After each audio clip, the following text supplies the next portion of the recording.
Our online chemistry class. इस 5th lecture में हम सॉल्यूशन की स्टडी करेंगे। जैसे यहाँ पर हम कुछ टर्मिनोलॉजी को कॉन्सेप्ट क्लियर करने की कोशिश करेंगे और आप इन टर्मिनोलॉजी को अपनी कॉपी में एज इट इज़ लिखते चले जाएंगे। यदि आपको कोई बात समझ में नहीं आती है या आपकी कोई क्वेरी है तो आप उसको व्हाट्सएप ग्रुप पर या फिर कमेंट बॉक्स में पूछ सकते हैं। जैसा कि सामने आप ग्रीन बोर्ड पर सॉल्यूशन की डेफिनेशन लिखी हुई देख सकते हैं। ए होमोजीनियस मिक्सचर ऑफ 2 और more than 2 chemically non reactive substance is called solution. 2 या 2 से अधिक नॉन केमिकली यानी आपस में रिएक्शन ना करने वाले सब्सटेंस का होमोजीनियस मिक्सचर सॉल्यूशन कहलाता है। यहाँ पर ये जो टर्म है होमोजीनियस, इसको हम यहाँ पर अंडरलाइन कर देते हैं। इस जैसा कि आप सामने ग्रीन बोर्ड पर लिखा देख रहे हैं, मिक्सचर 2 प्रकार के होते हैं, homogeneous and heterogeneous. Homogeneous mixture को हम समांगी मिश्रण और हेटेरोजीनियस मिक्सचर को हम विषमांगी मिश्रण कहते हैं। यदि आप एक बीकर लेकर के उसमें आप वाटर भरकर उसके अंदर आप शुगर डिज़ोल्व करते हैं तो आप देखेंगे कि शुगर जो है नीचे बीकर की तली में बैठ जाती है। इस प्रकार का जो सॉल्यूशन होता है ये हेटेरोजीनियस मिक्सचर कहलाता है, क्योंकि इसके प्रत्येक पार्ट का जो कंपोजिशन है वो इक्वल नहीं है। यदि आप अलग अलग स्थान से इसका एक कंपोजिशन निकालेंगे तो वहाँ पर जल और चीनी की मात्रा अलग अलग प्राप्त होगी। लेकिन यदि आप इस बीकर में उपस्थित चीनी को अगर चम्मच से घोल दें तो आप पाएंगे कि चीनी जो है इसमें डिज़ोल्व हो जाएगी। और फिर आप यदि अलग अलग स्थानों से इस मिक्सचर का कंपोजिशन निकालें तो वहाँ पर जल और चीनी की मात्रा बराबर आएगी। तो हम कह सकते हैं कि ये होमोजीनियस मिक्सचर है। इस तथ्य को हम एक चित्र के द्वारा स्पष्ट कर सकते हैं। जैसे कि आप पहले बीकर में देख सकते हैं वाटर और चीनी जो है नीचे तली में बैठी हुई है। यदि हम यहाँ से चीनी का मिक्सचर का अगर हम अलग अलग कंपोजिशन अलग अलग स्थानों से देखें तो यहाँ पर और यहाँ से आने वाले कंपोजिशन में अंतर होगा। जाहिर सी बात है, निश्चित है कि ऊपर वाले हिस्से में वाटर की परसेंटेज जल की मात्रा अधिक होगी और चीनी की मात्रा कम होगी। जबकि यहाँ से यदि हम कंपोजिशन की स्टडी करें तो हम पाएंगे कि यहाँ पर चीनी की मात्रा अधिक होगी और जल की मात्रा कम होगी। लेकिन यदि इस बीकर में उपस्थित चीनी को हम चम्मच के द्वारा हिला करके मिला दें तो चीनी इस पानी में डिज़ोल्व हो जाती है और इस प्रकार से होमोजीनियस मिक्सचर प्राप्त हो जाता है। इस होमोजीनियस मिक्सचर के अगर हम भिन्न भिन्न स्थानों से कंपोजिशन ज्ञात करें तो हमें जल और चीनी की मात्रा एक समान प्राप्त होगी। तो हम कह सकते हैं कि ये होमोजीनियस मिक्सचर है और होमोजीनियस मिक्सचर को ही हम सॉल्यूशन कहते हैं। तो जैसे कि हमने अपने एक्सपेरिमेंट से होमोजीनियस मिक्सचर के बारे में स्टडी की और ये जाना कि होमोजीनियस मिक्सचर सॉल्यूशन कहलाता है।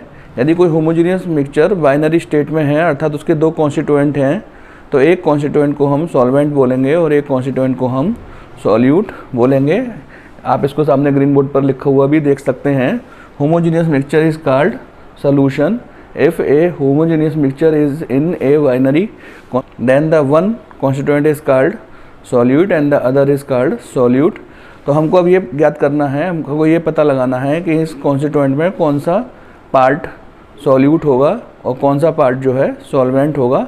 सॉल्यूट को हिंदी में विलय कहते हैं और सॉल्वेंट को हिंदी में विलायक कहते हैं। सॉल्वेंट अर्थात विलायक और सॉल्यूट अर्थात विलय की डेफिनेशन आप सामने ग्रीन बोर्ड पर लिखी हुई देख सकते हैं। The component of homogeneous mixture which is in large amount. Homogeneous mixture का वह कंपोनेंट जो कि लार्ज अमाउंट में होता है उसको हम सॉल्वेंट कहते हैं। And the component of the homogeneous mixture which is in smaller amount is called solute. Homogeneous mixture का वह कंपोनेंट जो कि स्मॉलर अमाउंट में होता है उसको हम सॉल्यूट कहते हैं। आइए इसको एक एग्जांपल के द्वारा स्पष्ट करते हैं। सॉल्यूट और सॉल्वेंट को स्पष्ट करने के लिए हमने सामने 2 बीकर ले रखे हैं। पहले वाले बीकर में हमने 100 ग्राम वाटर में 10 ग्राम शुगर डिज़ोल्व कर रखी है और एक होमोजीनियस मिक्सचर बना रखा है। जबकि दूसरे वाले बीकर में हमने 100 ग्राम शुगर में 10 ग्राम वाटर मिक्स कर रखा है और एक होमोजीनियस मिक्सचर बना रखा है।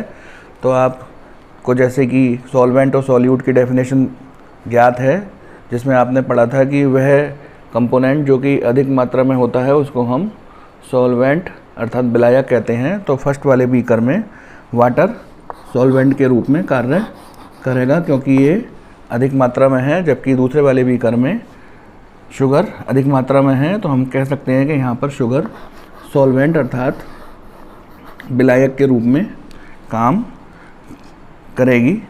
तो दूसरा कंपोनेंट जो बचा पहले वाले बीकर में उसको हम सॉल्यूट कह देंगे, डेट इज शुगर।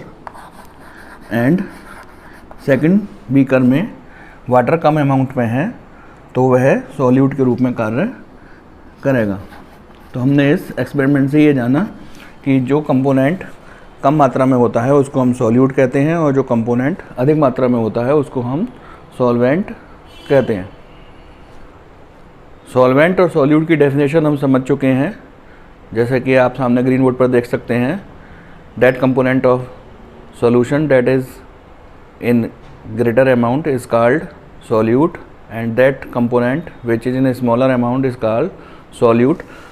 तो सॉल्यूशन का वह पार्ट जो कि कम अमाउंट में होता है उसको हम सॉल्यूट कहते हैं और जो अधिक अमाउंट में होता है उसको हम सॉल्वेंट कहते हैं। ये जो डेफिनेशन है ये तब ही अप्लाई होती है जब सॉल्वेंट और सॉल्यूट सॉलिड या लिक्विड नेचर के होते हैं। जैसे कि मान लीजिए हमने आटे में नमक मिलाया है तो आटा जो है वो सॉल्वेंट के रूप में कार्य करेगा जबकि नमक सॉल्यूट के रूप में कार्य करेगा। यहाँ पर सॉल्वेंट और सॉल्यूट दोनों की स्टेट सॉलिड है। इसी प्रकार से यदि हमने 100 ml वाटर में 10 ml एथिल अल्कोहल मिलाया है तो यहाँ पर दोनों ही लिक्विड स्टेट में है।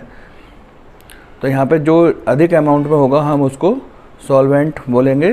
तो वाटर और एथिल अल्कोहल के मिक्सचर में वाटर अधिक अमाउंट में है, हम उसको सॉल्वेंट बोल देंगे, जबकि एथिल अल्कोहल स्मॉलर अमाउंट में है तो उसको हम सॉल्यूट कह देंगे। सॉल्वेंट और सॉल्यूट की डेफिनेशन को हम एक प्रकार से और भी क्लियर कर सकते हैं, जैसे कि आप सामने ग्रीन बोर्ड पर लिखा देख रहे हैं। If the component which have change the state of solution is called solvent and the other component is solute.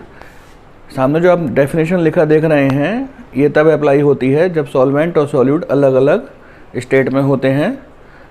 जैसे कि आप 100 ग्राम शुगर में आपने 10 ml वाटर डिज़ोल्व किया और दोनों का जो मिक्सचर है वो लिक्विड स्टेट में बना, तो इन दोनों ही कंपोनेंट में जो लिक्विड स्टेट में होगा उसको हम सॉल्वेंट बोलेंगे। यहाँ पर अधिक अमाउंट और कम अमाउंट की कोई कंडीशन नहीं है। यहाँ पर हम स्टेट ऑफ सॉल्यूशन को देखते हैं। तो इसको एक बार फिर से क्लियर कर लीजिए। जब हम 100 ग्राम वाटर में जिसकी स्टेट लिक्विड स्टेट है 50 ग्राम शुगर डिज़ोल्व करते हैं, शुगर जो कि सॉलिड स्टेट में होती है, और दोनों का ही होमोजेनियस मिक्सचर सॉलिड बनता है, तो हम यहाँ पर कहेंगे कि शुगर सॉल्वेंट के रूप में है और वाटर सॉल्यूट के रूप में है। यहाँ पर लार्जर अमाउंट और स्मॉलर अमाउंट की कंडीशन अप्लाई नहीं होगी। यही सामने आप गो ग्रीन बोर्ड पर लिखा हुआ देख सकते हैं। If the component which change the state of solution, state of solution 3 प्रकार की होती है, लिखा भी है, सॉलिड, लिक्विड और गैस, इज कॉल्ड सॉल्वेंट।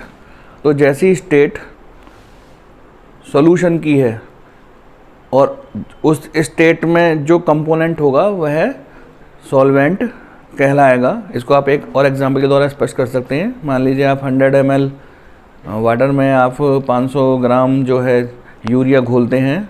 आपको मालूम है कि वाटर लिक्विड स्टेट में होता है जबकि यूरिया सॉलिड स्टेट में होती है, और दोनों का mixture by chance solid state में आता है।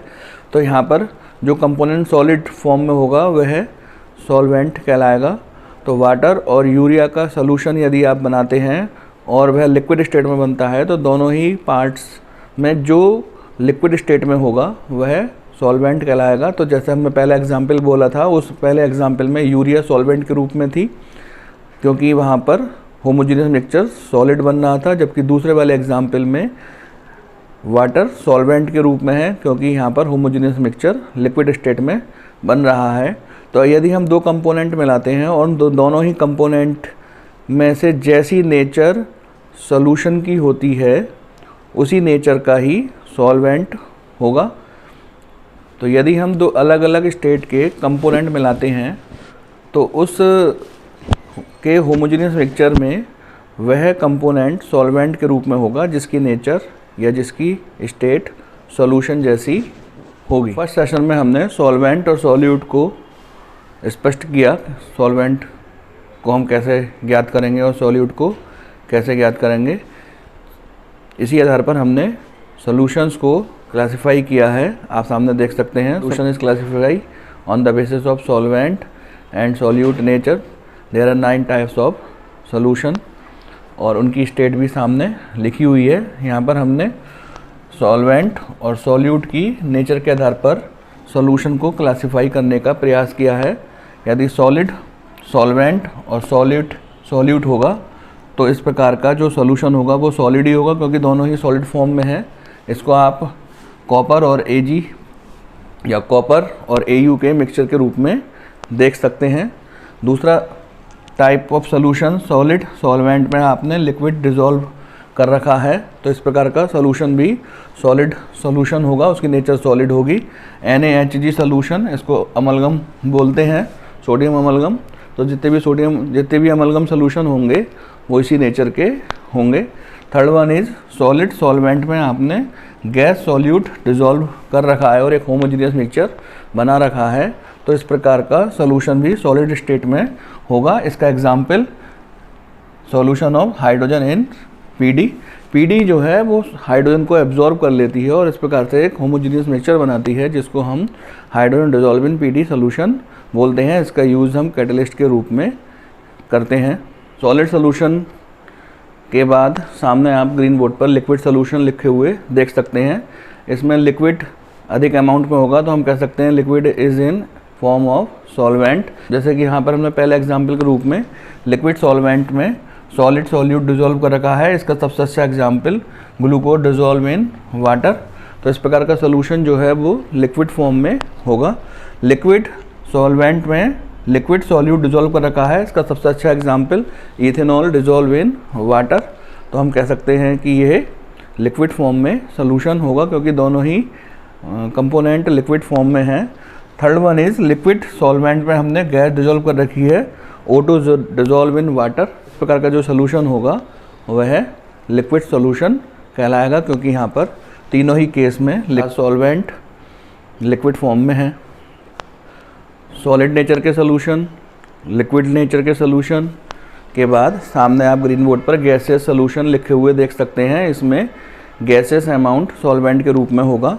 तो यहाँ पर फर्स्ट एग्जाम्पल गैस सॉल्वेंट और सॉलिड सॉल्यूट के रूप में camphor dissolve in nitrogen gas.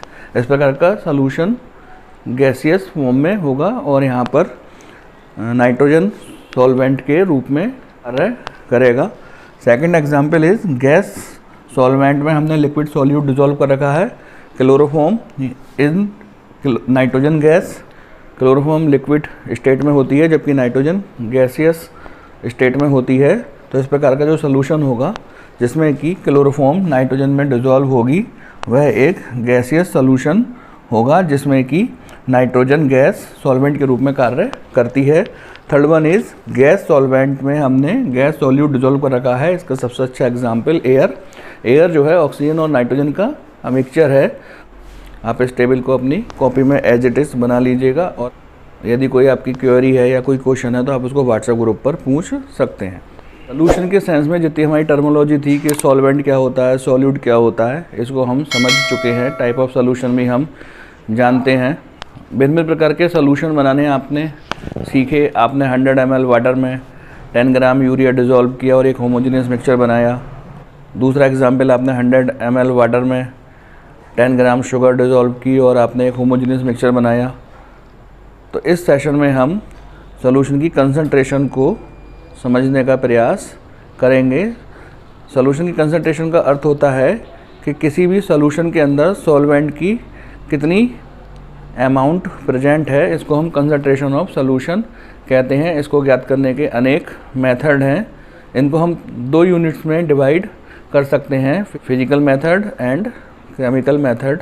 तो जैसे पहले बताया जा चुका है, कंसंट्रेशन ऑफ सॉल्यूशन का अर्थ है कि सॉल्वेंट में सॉल्यूट की कितनी अमाउंट है, इसको हम कंसंट्रेशन ऑफ सॉल्यूशन कहते हैं। कंसंट्रेशन ऑफ सॉल्यूशन के आधार पर हम सॉल्यूशन को 2 प्रकार से डिवाइड या क्लासिफाई कर सकते हैं, concentrated solution and diluted solution. Concentrated solution को स्मॉल लेटर्स में CONS के रूप में शो करते हैं, जबकि डाइल्यूटेड सॉल्यूशन को हम स्मॉल लेटर में DIL के रूप में शो करते हैं।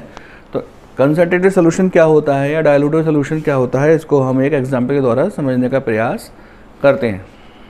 डाइल्यूटेड सोल्यूशन और कंसंट्रेटेड सोल्यूशन को स्पष्ट करने के लिए हमने यहाँ पर 2 बीकर बना रखे हैं। पहले वाले बीकर में हमने 100 ग्राम वाटर में 10 ग्राम यूरिया डिज़ोल्व करके होमोजेनियस मिक्सचर बना लिया है, जबकि दूसरे वाले बीकर में 100 ग्राम वाटर के अंदर 10 ग्राम यूरिया डिज़ोल्व करके हमने होमोजेनियस मिक्सचर बना लिया है। तो वह होमोजेनियस मिक्सचर जिसमें कि यूरिया की अमाउंट कम है उसको हम डाइल्यूटेड सोल्यूशन बोलेंगे, जबकि वह होमोजेनियस मिक्सचर जिसमें कि यूरिया की अमाउंट ज़्यादा है उसको हम कंसंट्रेटेड सोल्यूशन बोलेंगे। तो स्पष्ट है कि यहाँ पर ए बीकर जो है उसके अंदर डाइल्यूटेड सोल्यूशन है, जबकि बी बीकर में यूरिया की अधिक अमाउंट है तो उसको हम कंसंट्रेटेड सोल्यूशन बोलेंगे।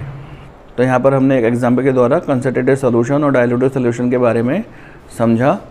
तो यहाँ पर कंसंट्रेटेड सोल्यूशन और डाइल्यूटेड सोल्यूशन को ज्ञात करना आसान है, क्योंकि यहाँ पर एक कंपोनेंट दोनों ही बीकर में इक्वल अमाउंट में है। अगर आप सामने एग्जांपल देखें तो यहाँ पर 100 ग्राम वाटर है और यहाँ पर भी 100 ग्राम वाटर ले रखा है, जबकि दूसरे वाले कंपोनेंट को हमने कम ज़्यादा कर रखा है।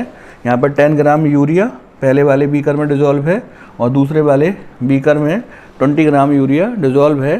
तो यहाँ पर अनुमान लगाना आसान है, कैलकुलेशन करना इजी है कि कौन सा सोल्यूशन डाइल्यूट सोल्यूशन होगा और कौन सा सोल्यूशन कंसंट्रेटेड सोल्यूशन होगा।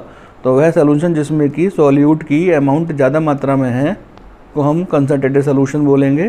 तो यहाँ पर बी बीकर उसमें कंसंट्रेटेड सोल्यूशन भरा हुआ है, जबकि ए बीकर में यूरिया की अमाउंट कम है तो हम उसको हम डाइल्यूट सोल्यूशन बोलेंगे। इसको हम एक अन्य एग्जाम्पल के द्वारा भी स्पष्ट कर सकते हैं।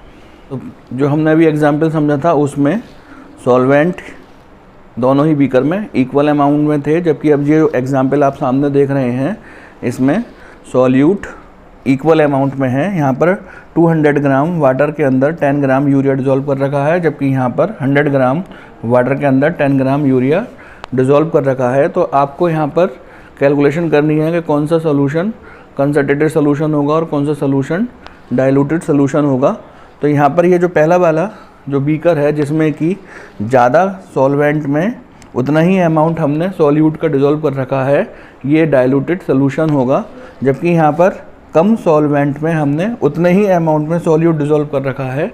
तो बी वाला जो बीकर होगा वह कंसंट्रेटेड सोल्यूशन का होगा।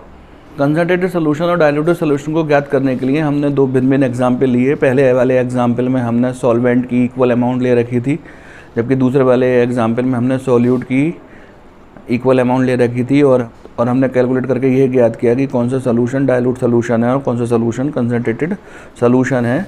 आइए एक तीसरे एग्जाम्पल की ओर बढ़ते हैं। यहाँ पर हमने सॉल्वेंट और सॉल्यूट दोनों को ही अलग अलग अमाउंट में ले रखा है। अगर आप सामने एग्जाम्पल देखें तो पहले वाले बीकर में सॉल्वेंट और सॉल्यूट की अमाउंट इक्वल नहीं है।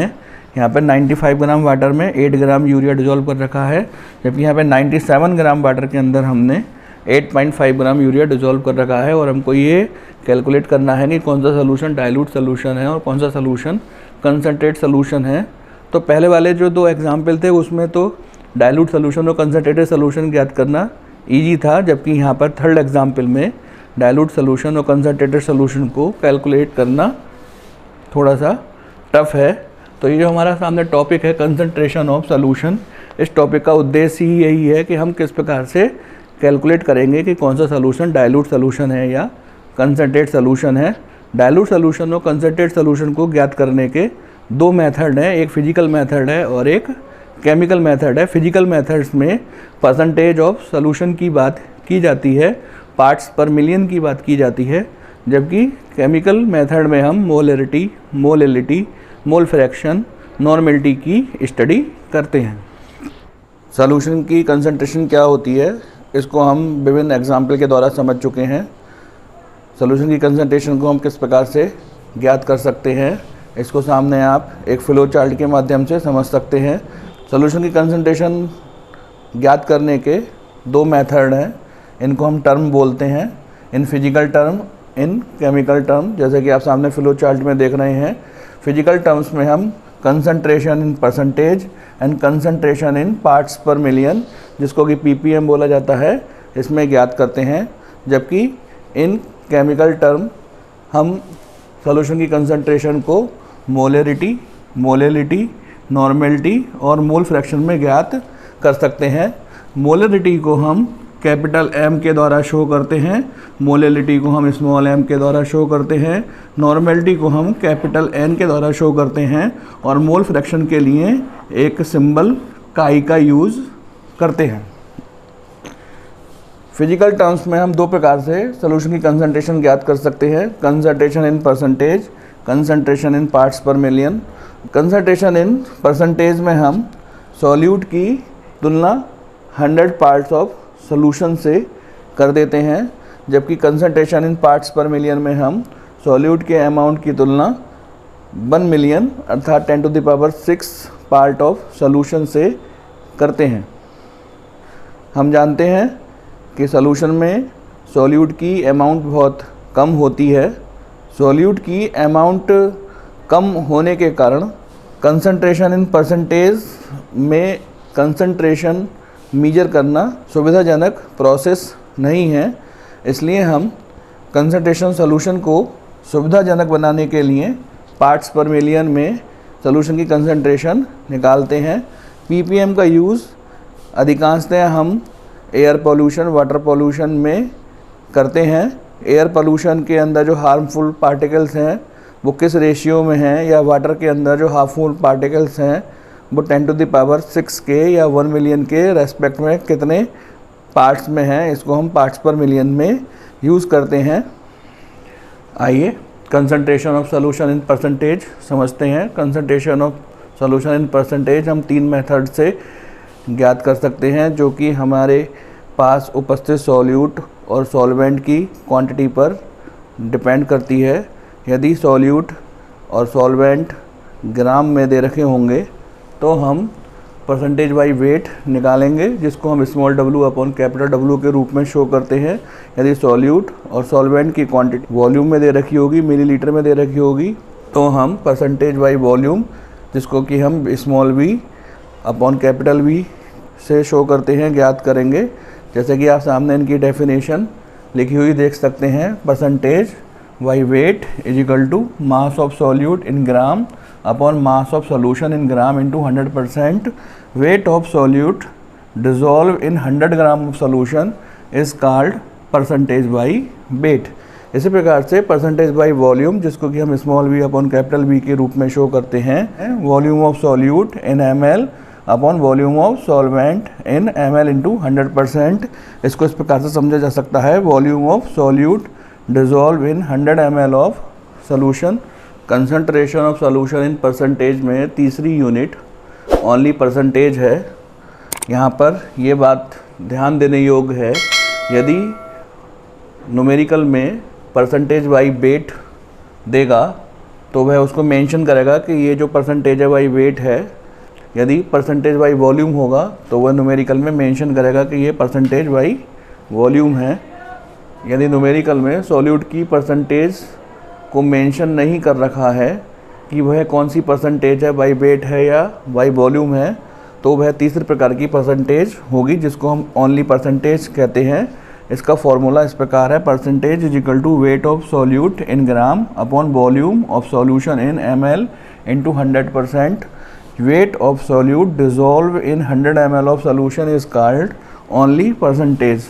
तो यहाँ पर ये ध्यान देने योग्य है कि जब हम न्यूमेरिकल करेंगे तो यदि कोई कंसंट्रेशन उसने बाई वॉल्यूम दे रखी होगी तो वो उसमें मेंशन करेगा, यदि बाई वेट दे रखी होगी तो वह उसमें मेंशन करेगा। यदि ना तो उसने बाई वेट मेंशन किया है ना ही बाई वॉल्यूम मेंशन किया है, तो वह तीसरे प्रकार की कंसंट्रेशन बाई परसेंटेज होगी, जिसको हम ओनली परसेंटेज कहते हैं। Concentration of solution in percentage को पढ़ने के उपरांत हम दूसरे प्रकार की जो फिजिकल यूनिट है पार्ट्स पर मिलियन, उसकी स्टडी करते हैं।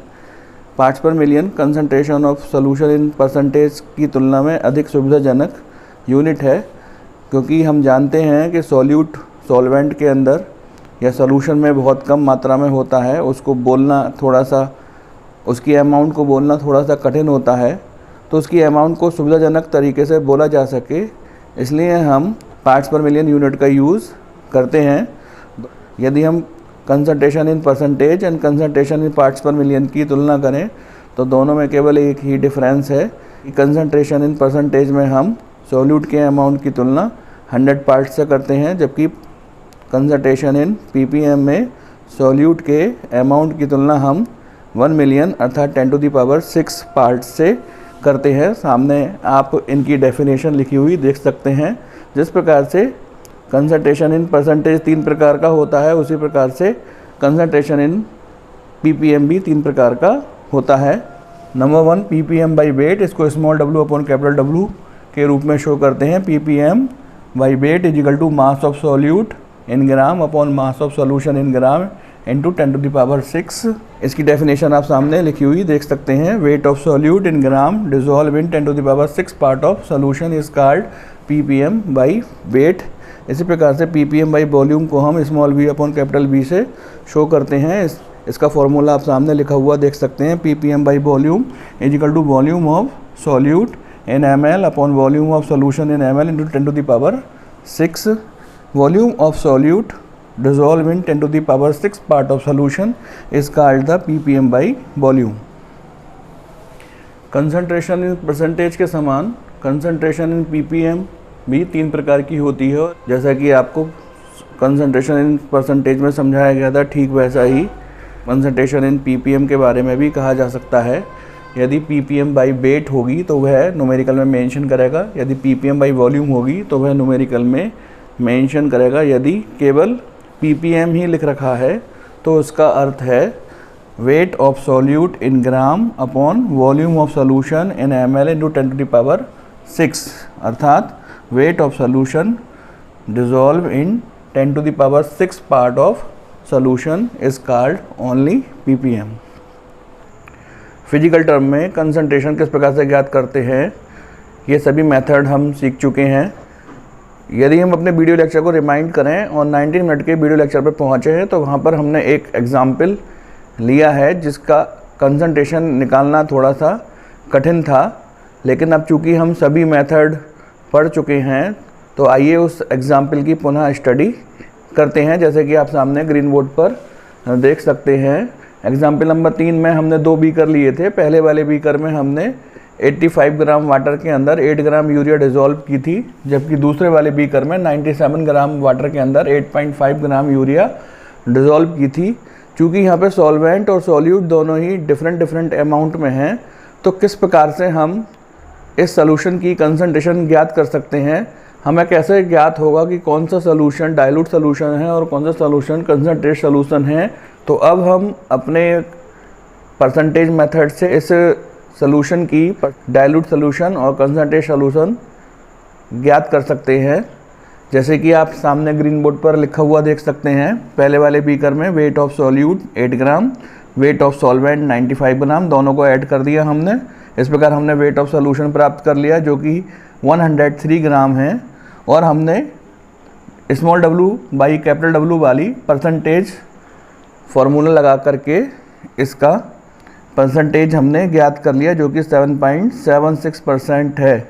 अर्थात इस वाले बीकर के अंदर जो कंसंट्रेशन ऑफ सॉल्यूशन है वह 7.76% है, जबकि दूसरे वाले बीकर में इसी प्रकार से हमने स्मॉल w अपॉन कैपिटल W परसेंटेज ज्ञात की। Wait of solute 8.5 gram, weight of solvent 97 ग्राम, दोनों को ऐड करके हमने वेट ऑफ सॉल्यूशन निकाल लिया, that is 105.5 gram. Small w अपॉन कैपिटल W का फॉर्मूला लगा करके हमने यहाँ पर परसेंटेज ज्ञात की जो कि 8.05% आती है। तो हम अपने फॉर्मूले से ये पता लगा सकते हैं कि पहले वाला जो बीकर है वह डाइल्यूट सॉल्यूशन से भरा हुआ है क्योंकि उसकी परसेंटेज 7.76 है, जबकि इसके रेस्पेक्ट में दूसरा वाला जो सॉल्यूशन है वह कंसंट्रेटेड सॉल्यूशन है क्योंकि उसके अंदर 8.05% कंसंट्रेशन है। इस प्रकार हम फिजिकल टर्म में सॉल्यूशन की कंसंट्रेशन ज्ञात कर सकते हैं। फिजिकल टर्म में सॉल्यूशन की कंसंट्रेशन आज भी बहुत महत्वपूर्ण है। यदि आप कोई सिरप लेकर के आते हैं या कोई टैबलेट लेकर के आते हैं तो आप उसका कंपोजिशन देखें तो वहाँ पर आपको निश्चित ही small w by capital W small V upon capital W percentage concentration लिखी हुई दिखाई देगी। तो अब आप उसको समझ सकते हैं, जैसे कि कोई भी कप सिरप होता है, उसके अंदर एथिल अल्कोहल की percentage small W by capital W 97% है। तो इसका क्या अर्थ है, आप इस वीडियो लेक्चर को देख करके उस कंसंट्रेशन को समझ सकते हैं। फिजिकल टर्म कंसंट्रेशन समझने के उपरांत हम केमिकल टर्म कंसंट्रेशन समझने का प्रयास करते हैं। फिजिकल टर्म कंसंट्रेशन को थोड़ा डिटेल में हमने समझा और उसको समझने में हमने काफ़ी समय लगाया, लेकिन जो केमिकल टर्म कंसंट्रेशन है उसको समझना बहुत ही ईजी है, क्योंकि उनकी जो डेफिनेशन है वो फिक्स हैं। केवल उन डेफिनेशन के आधार पर ही हम उनको ज्ञात कर सकते हैं। जैसे कि आप जानते हैं, केमिकल टर्म कंसंट्रेशन में हम मोलेरिटी, नॉर्मेलिटी और मोल फ्रैक्शन की बात करते हैं। आइए इनका एक एक करके डिस्कशन करते हैं। केमिकल टर्म कंसंट्रेशन में हमारा जो फर्स्ट टर्म है वह है मोलेरिटी। इसको हम m से डिनोट करते हैं। इसकी डेफिनेशन आप सामने ग्रीन बोर्ड पर देख सकते हैं। The number of moles of the solute dissolve per litre of solution is called molarity. फॉर्मूले के रूप में आप इसको इस प्रकार से शो कर सकते हैं, m is equal to moles of solute upon volume of solution. हम जानते हैं मोल्स की जो फॉर्मूला होता है that is weight of solute upon molecular weight of solute. तो इस प्रकार मोलेरिटी का जो हमारा फॉर्मूला डेवलप हुआ, small W upon small M upon V in litre, where small डब्ल्यू is equal to weight of solute, small m is equal to molecular weight of solute, capital V volume of solution. आप इस फॉर्मूले को अपनी copy में as it is लिख लेंगे। Chemical term concentration के क्रम में हमारा जो सेकंड कंसंट्रेशन है डेट इज़ नॉर्मेलिटी। इसको हम n से डिनोट करते हैं। इसकी डेफिनेशन इस प्रकार है, the number of gram equivalent weight of the solute dissolve per litre of solution is called normality. इसको हम फॉर्मूले के रूप में इस प्रकार से प्रदर्शित कर सकते हैं, n is equal to equivalent weight of solute upon volume of solution. Equivalent weight का जो फॉर्मूला होता है that is weight of solute upon equivalent weight of solute. इसको हम इस प्रकार से डिनोट कर सकते हैं, स्मॉल डब्लू upon capital E upon V in litres. यहाँ पर स्मॉल डब्लू weight of solute, E equivalent weight of solute, V volume of solution. Equivalent weight कैसे ज्ञात कर सकते हैं, इसको हमने अपने वीडियो के शुरू में ही डिस्कस किया है। सामने ग्रीन बोर्ड पर आप नॉर्मेलिटी और मोलेरिटी में क्या रिलेशन है उसका फॉर्मूला लिखा हुआ देख सकते हैं। For an acid n is equal to m b, for a base n is equal to m a, जहाँ पे n नॉर्मेलिटी है, m मोलेरिटी है और b basicity of acid, a acidity of base. Basicity और एसिडिटी क्या होती है हमने इसको अपने वीडियो के शुरू में ही डिस्कस किया है। कंसंट्रेशन की थर्ड केमिकल टर्म की ओर बढ़ते हैं, that is molality. It is denoted by small m। इसको इस प्रकार से डिफाइन किया जा सकता है, the number of moles of solute dissolve in per KG of solvent is called molality. इसको इस प्रकार से फॉर्मुलाइज किया जा सकता है, molality is equal to moles of solute upon mass of solvent in KG. इसको इस प्रकार से हम डिनोट कर सकते हैं, small W upon small M upon capital W in KG, यहाँ पर small W weight of solute, small M molecular weight of solute, capital W mass of solvent. तो इस प्रकार हम तीन केमिकल टर्म्स मोलेलिटी, नॉर्मेलिटी और मोलेलिटी को discuss कर चुके हैं। इन तीनों ही टर्म में आपने ये देखा होगा कि केवल एक मोलेलिटी ही वह केमिकल टर्म है जिसमें कि हम सॉल्वेंट के मास के रेस्पेक्ट में कंसंट्रेशन ऑफ सॉल्यूशन ज्ञात करते हैं। आपको मालूम है मास टेम्परेचर के कम या अधिक होने से कम या अधिक नहीं होता है, जबकि वॉल्यूम टेम्परेचर बढ़ जाने से बढ़ भी सकता है और टेम्परेचर घट जाने से घट सकता है। तो हम कह सकते हैं तीनों ही प्रकार की केमिकल टर्म्स में जो मोलेलिटी केमिकल टर्म है वह अधिक विश्वसनीय है। वह fourth chemical term mole fraction है। मोल फ्रैक्शन को एक स्पेशल सिंबल काई से प्रदर्शित करते हैं। ये x के समान बनता है। ये एक फ्रैक्शन है, अर्थात ये एक रेशियो है। मोल फ्रैक्शन को हम निम्न प्रकार से ज्ञात कर सकते हैं, if we divided the number of mole of constituent by the total number of moles of all the constituent we find the mole fraction. यदि हम किसी सॉल्यूशन में एक कॉन्स्टिट्यूएंट का मोल फ्रैक्शन ज्ञात करना चाहते हैं तो उसके मोल को हम टोटल नंबर ऑफ मोल्स से डिवाइड कर देंगे तो हमको उस कॉन्स्टिट्यूएंट का मोल फ्रैक्शन प्राप्त हो जाएगा। हम इसे एक चित्र के माध्यम से समझ सकते हैं। सामने एक बीकर में एक सॉल्यूशन दो कॉन्स्टिट्यूएंट से मिलकर के बना है A एंड B, जिनके की number of moles respectively N1 और N2 हैं। तो यदि हमको A का मोल फ्रैक्शन निकालना होगा तो हम mole fraction of A is equal to number of moles of A constituent upon total number of moles in solution that is N1 plus N2, अर्थात A के मोल फ्रैक्शन को हम N1 upon N1 plus N2 के ratio से निकाल सकते हैं, अर्थात A के मोल फ्रैक्शन को हम उसके नंबर ऑफ मोल्स तथा टोटल नंबर ऑफ मोल्स के रेशियो से ज्ञात कर सकते हैं, that is N1 upon N1 plus N2। इसी प्रकार से B के मोल फ्रैक्शन को हम उसके नंबर ऑफ मोल्स अर्थात N2 तथा टोटल नंबर ऑफ मोल्स के रेशियो से ज्ञात कर सकते हैं, that is N1 plus N2। तो हम कह सकते हैं B का जो मोल फ्रैक्शन होगा वह N2 upon N1 plus N2 होगा। यदि हम सोल्यूशन के दोनों ही मोल फ्रैक्शन को ऐड कर दें, that is chi A plus chi B is equal to N1 upon N1 plus N2 plus N2 upon N1 plus N2। तो हम यहाँ पर ये देखेंगे कि जो सॉल्यूशन के कॉन्स्टिट्यूएंट हैं उनके मोल फ्रैक्शन का जो एडिशन होता है वो इस प्रकार से हम 1 के इक्वल में प्राप्त हो जाता है। तो हम कह सकते हैं total number of mole fraction of all the constituent of a solution is equal to 1। तो इस प्रकार हमारा यहाँ पे फर्स्ट वीडियो लेक्चर कंप्लीट होता है। इस वीडियो लेक्चर में हमने डाइल्यूट सॉल्यूशन और कंसंट्रेट सॉल्यूशन किस प्रकार से ज्ञात कर सकते हैं उसको सीखा। अब जब हम अपने नेक्स्ट वीडियो लेक्चर में मिलेंगे तो colligative properties of dilute solution अर्थात डाइल्यूट सॉल्यूशंस के तनु विलयन के अणुसंघ गुणों का अध्ययन करेंगे। यदि आपको इस वीडियो से संबंधित कोई प्रॉब्लम है या आपको कोई क्वेश्चन आपको पूछना है तो आप कमेंट बॉक्स में या फिर व्हाट्सएप ग्रुप पर पूछ सकते हैं।